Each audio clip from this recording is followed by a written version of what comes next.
Hi there, Jay here. Welcome to Everyday English with E2. Each week we focus on English grammar, vocabulary, or pronunciation. In today's episode, we're looking at a super important piece of grammar that is rarely taught: indefinite pronouns. We're going to look at 10 really tricky indefinite pronouns. Remember, if you need extra practice on your grammar, including indefinite pronouns, you can do this by going to www.e2school.com. So, what are indefinite pronouns? Well, they're words like another, anybody, anyone, anything, each, either, enough, everybody, everyone, everything, neither, nobody, no one, nothing, one, somebody, someone, something, both, few, fewer, others, several, any, more, none, some, and such. Some of these words might be easy for you, like everyone, so I'm going to skip those and concentrate on the tricky ones, like fewer, each, both, and neither. Each of these words are very common, and they each have a specific meaning. By learning the specific meaning, you'll be much more confident to use them and know that you are using them correctly. In terms of grammar, indefinite pronouns can be a bit confusing because you need to know which verb follows the pronoun. For example, do you say each is or each are? Do you say neither does or neither do? Do you say everybody likes or everybody like? Let's make all of this explicit and learn everything there is to know, and we'll start with number 1, another. Okay, so another has a weird double meaning. It has two meanings. It means one more, or it can also mean a different one. So let's imagine we're in a donut shop. It's the best donut shop in the city. There are chocolate donuts and strawberry donuts, all sorts of donuts. Of course, you can buy one donut, a single or singular donut, or you can buy multiple donuts, more than one, or plural. Let's say I eat a chocolate donut and it is delicious. I mean, it's the best donut I've ever had, so I decide to order another one. I order one more. So another here means one more. But let's say my friend orders a peanut butter donut and it is disgusting. Seriously, it's gross. She can't eat it. So she takes one bite and then decides she wants another one. For her, another means a different one. So I want another chocolate donut, one more, but my friend wants another donut, a different one, because she can't eat the peanut butter donut. This is one example of the interesting meanings of indefinite pronouns. Now, before we move on, I want to talk about why these words are called pronouns. What is a pronoun? Well, when you think of a pronoun, you're thinking of a word that represents a noun. So, if I take a noun like donut, this is a thing in the world. I can call it by its name, donut. Or I can call it using a pronoun like it, or another, or one. Or it might be included in a group of donuts like both, or each. Can you hear how the pronoun replaces the noun?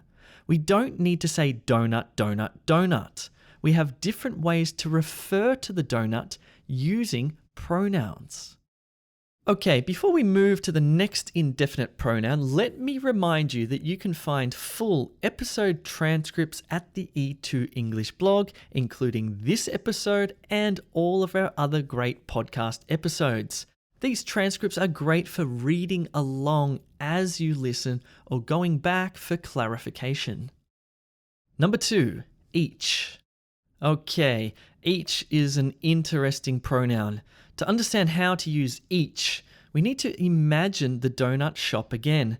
And this time we're looking at a lot of donuts. There are hundreds of donuts in this shop, all different colors, all different flavors. And you know what? I want each of them. So what I'm doing with each is referring to the individual donuts within a larger group of them.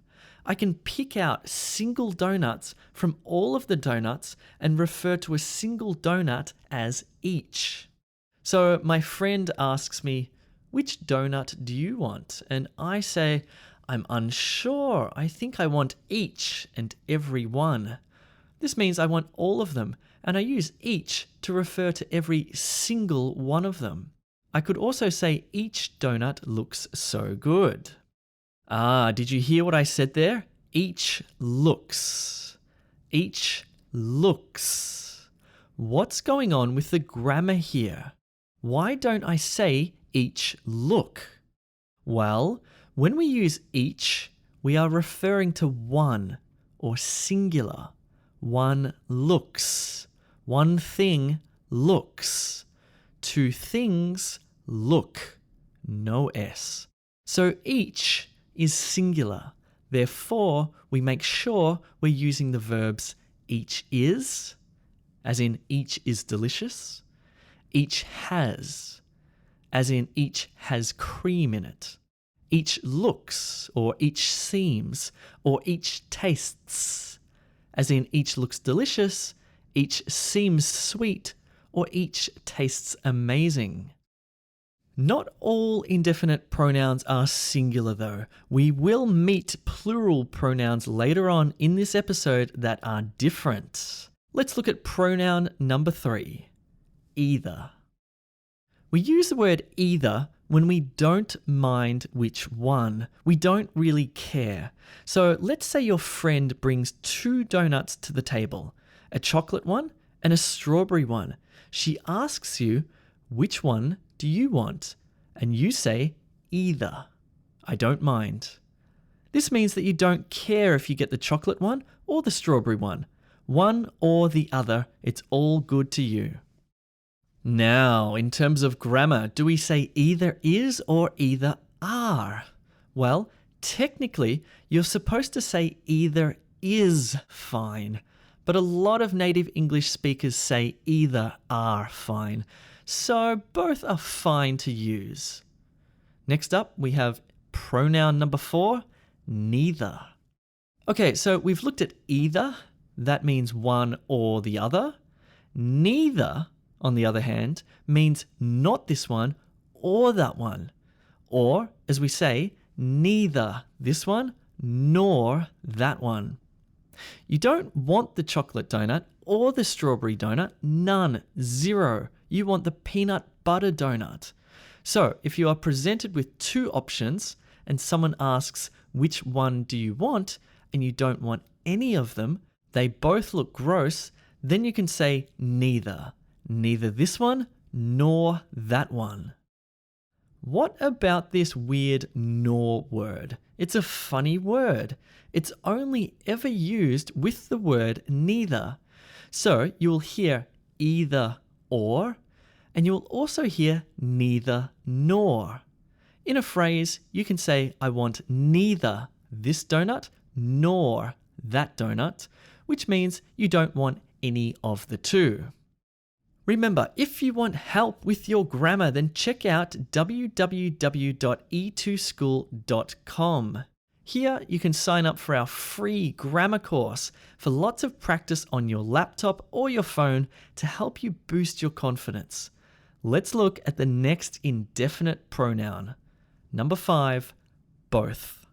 Both is pretty straightforward. Let's say there are 2 donuts on the table, a chocolate one and a strawberry one. Your friend asks you, "Which one do you want?" And you say, "Both." Both. You want to eat the chocolate one and the strawberry one. There are 2 and you want all of them, or both of them. Now, both means 2, right? So if both means 2, then the verb is going to change a little bit. So do you say both is or both are? Do you say both does or both do? Do you say both tastes or both taste? This time you drop the S and you say both are delicious, both look good, both taste delicious. So, in your mind, think of both as two things, not one, and then the grammar will magically happen for you. Number 6, few and several. I'm putting few and several together here because they mean pretty much the exact same thing. If you say, I want a few donuts, or I want several donuts, the meaning is the same. The formality, however, is a little different. Few is used in everyday speech, whereas several is more formal. So you might see several used more in writing. In terms of meaning, they both refer to a number that is not 1 and not 2, possibly 3, 4, or 5, but not a large number. And the number is not specific. That is, it's not an exact number. It could be between 3 and 5, perhaps. There's a little difference in grammar between the two words. When you use few, you need to use an article a.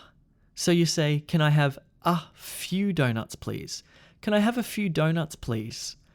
Whereas with several, you don't need an article. You just say, can I have several donuts, please? Of course, you wouldn't say this to someone working at the donut shop because they will be confused. How many donuts do you want? Again, few and several are unspecific. Let's compare those words with number 7, couple. A couple means two. This is a specific number.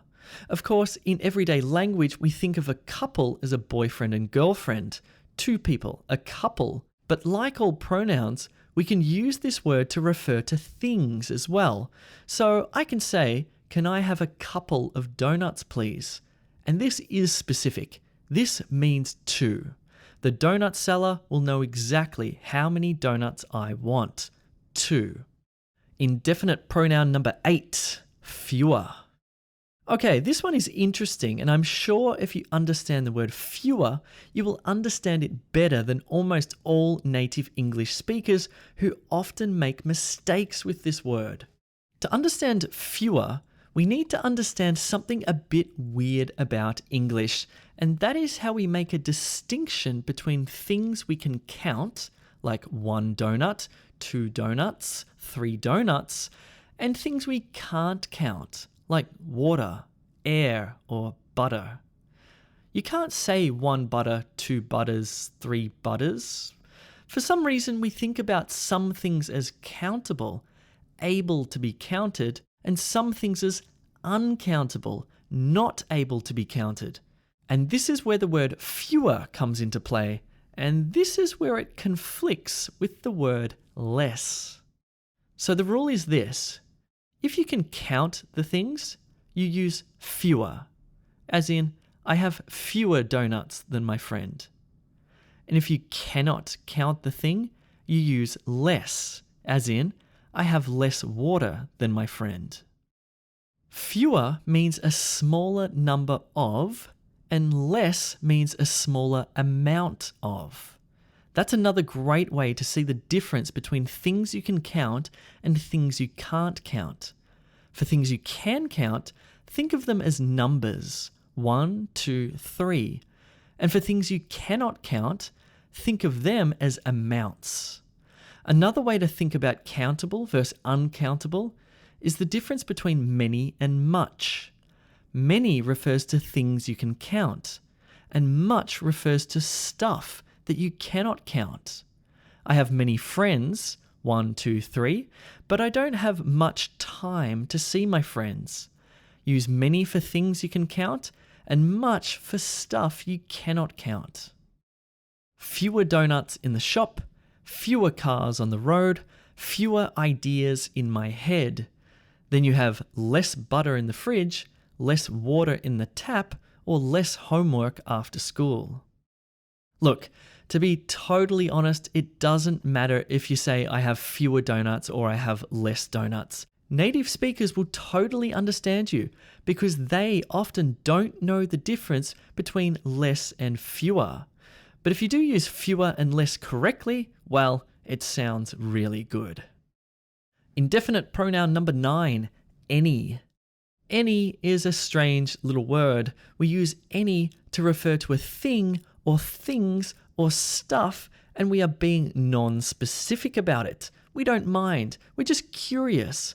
So I might say, are there any donuts left in the fridge? Here I'm not referring to a specific number of donuts. I just want to know if they exist anymore. Or did someone eat them all? So I can use any with countable nouns like donuts, or I can use any equally as well with uncountable nouns like water, time, or space, such as, do you have any time after work to meet? Or do you have any water left? Or is there any space in your bag for my t-shirt? I'm just curious about whether or not there is or there isn't something. That's when I use any. Okay, lucky last, and this is a kind of formal one. Number 10, such. There are two ways to use such. We can use such as an intensifying adverb to make something seem more intense, like, that was such a good game. Such here adds emphasis to the adjective good. It was such a good game. Or sometimes we use such when we want to give an example of something, such as. Did you hear how I used such there? I talk about something, and then I say such as before providing the example. Let's say I want to talk about donuts. I might say, there are lots of donut shops in the city, such as Dunkin' Donuts, Daniel's Donuts, and Fair Dinkum Donuts. So I provide an example or examples by using such as. And one more thing I'd like to mention before we wrap it up is a cool phrase, which is such is life. Such here refers to everything that happens in life, the unpredictability of life. So if something strange, unfortunate, or even fortunate happens to you, you can say such is life. Fantastic. Okay, thanks so much for listening in. Hopefully you found some of that helpful. Remember to check out www.e2school.com to put some of this information, these indefinite pronouns, into practice. I will see you in the next episode.